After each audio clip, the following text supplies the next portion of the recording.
con Juan Pablo Giraldo. Él es un investigador postdoctoral en el MIT, en el Instituto Tecnológico de Massachusetts, y la verdad es que su línea de investigación es cuando menos sorprendente. Están aprovechando nanotecnología, en este caso nanotubos de carbono, algo que seguro que han visto y les suena ya en muchas otras noticias. La están usando para mejorar parte de la fotosíntesis. A fin de cuentas, el proceso bioquímico más básico que mantiene la vida como la conocemos aquí en el planeta. Secuestrar energía, fotones del Sol y transformarlos en energía química. Imaginen si esto fuera un 5, un 10, un 30, un 50% más eficiente. ¿Qué cosas podríamos llegar a hacer? Bueno, parece que esta nanotecnología, estas plantas biónicas, empiezan a franquearnos al menos las primeras etapas de este camino. Para profundizar en este tema, conectamos ahora mediante Skype con Juan Pablo Giraldo. Juan Pablo, muy bienvenido al programa de hoy. Gracias. Hola Luis, me alegra que me hayas invitado a esta entrevista en tu programa. Bueno, yo estaba intentando dar un par de pinceladas de qué trata esto, pero la verdad es que yo no soy quien controla el tema.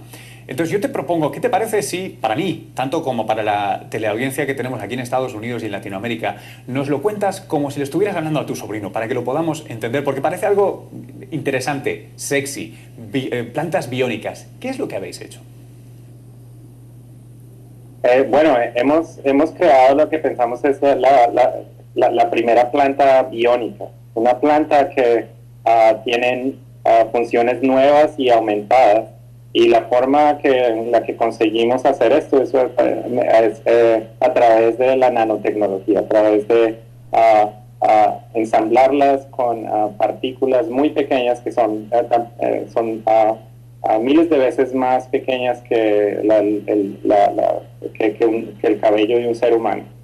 Y cuando descubrimos que cuando colocamos estas partículas en las hojas de las plantas o en la maquinaria fotosintética de las hojas, que se llaman cloroplastos, logramos ver un incremento en su capacidad de convertir la energía del sol en una energía de transporte de electrones en un flujo de energía a través de la maquinaria fotosintética de las hojas y de los cloroplastos. Juan Pablo, ¿eso significaría que habéis conseguido que estos cloroplastos, estos orgánulos de las plantas hagan más fotosíntesis o mejor fotosíntesis? Hemos sido capaces de manipular el primer paso de la fotosíntesis, que es la captura de la energía del sol y conversión en energía eléctrica.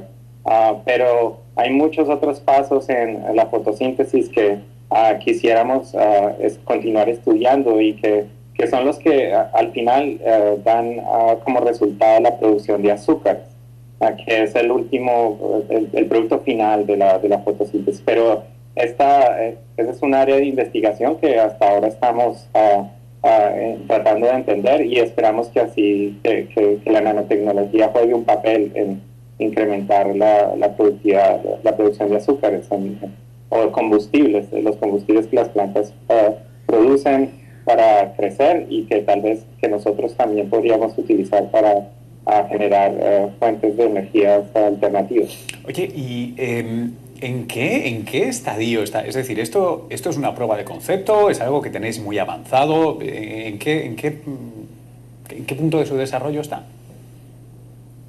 Esta es la primera prueba de concepto que se ha hecho en el mundo, y creemos que las posibilidades son infinitas para aplicar nanomateriales y nanotecnología en el desarrollo de otras tecnologías no convencionales que no se habían imaginado para cómo usar unas plantas. Por largo tiempo, por mucho tiempo las plantas las hemos usado como fuentes de alimentos, como fuentes de combustibles, proveen el aire, el oxígeno que respiramos. Pero lo que nosotros hemos demostrado es que con la nanotecnología tal vez podríamos utilizarlas de otras maneras, como detectores de contaminantes en ciudades o en campos de cultivos o en aeropuertos, o tal vez estamos pensando tratar de crear nuevos materiales que sean híbridos entre las plantas y los nanomateriales que se puedan reparar a sí mismos como lo hacen las plantas, como utilizando la energía solar, capturando dióxido de carbono. Imagínate, por ejemplo, que tienes una funda de protector de un iPhone y lo dejas caer y se te rompe, y este material potencialmente podría repararse a sí mismo y crecer y repararse a sí mismo con la luz solar. Juan Pablo, una última cuestión. Yo sé que entre la audiencia normalmente hay dos grupos en general de gente, ¿no? Hay unos que son pro tecnología y que dicen, wow, fantástico, plantas biónicas, qué bien, no puedo esperar a que sean una fotosíntesis más eficiente. De otro lado, hay gente que también de una manera entendible dice, wow, un momento. ¿Cómo que nanotubos de carbono en plantas y esto lo vas a liberar en el medio? ¿Qué sabemos de los riesgos para las personas, para el medio? ¿Qué opinas de todo esto? ¿Qué sabéis de todo esto? ¿Qué habéis estudiado? En fin, ¿hay riesgo, no hay riesgo?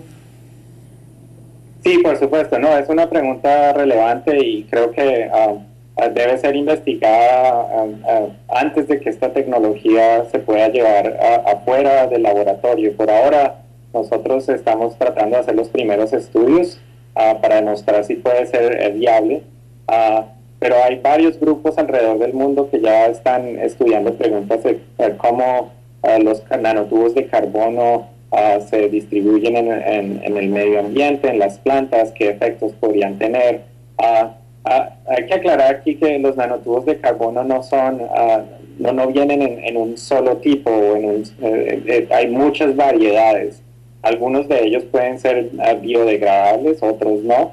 Y también hemos descubierto que en el laboratorio que dependiendo de cómo los recubres, con qué materiales los recubres, si los recubres con ADN o los recubres con otros polímeros, sus funciones en los organismos vivos pueden ser muy diferentes.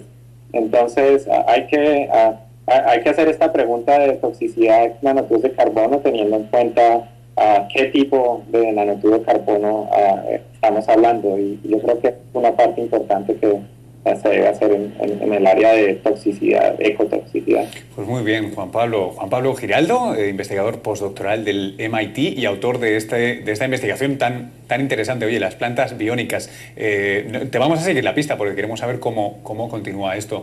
Así que muchas gracias y enhorabuena por tu trabajo.